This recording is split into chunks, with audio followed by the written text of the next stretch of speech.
এটা কিছুদিন আগেকার ঘটনা। আমাদের বড় ঠাকুরের মন্দিরে বাৎসরিক পূজা। দেখো যজ্ঞ হচ্ছে, এদিকে সবাই বসে গল্প করছে, এদিকে দেখো আরতি হচ্ছে ঢাক বাজিয়ে, আবার এদিকে খিচুড়ি দেওয়া হবে বলে সবাই মিলে সবজি কাটছে। দেখতে পাচ্ছ, এই যে সবাই মিলে সবজি কাটছে, এদিকে রান্না চলছে।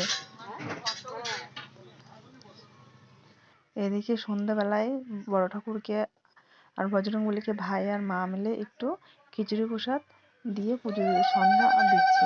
এরকম মা এদিকে আরতি করছে।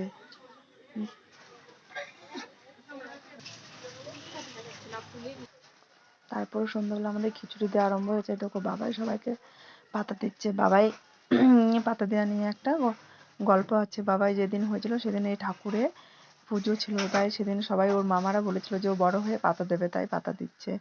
এদিকে দেখো খিচুড়ি দেওয়া শুরু হয়ে গেছে, সবাই খাওয়া দাওয়া করছে। এদিকে দেখো সবাই দাঁড়িয়ে আছে, দাঁড়িয়ে। এদিকে দেখো খিচুড়ি আবার যাচাই করা হচ্ছে, কে নেবে কে নেবে না।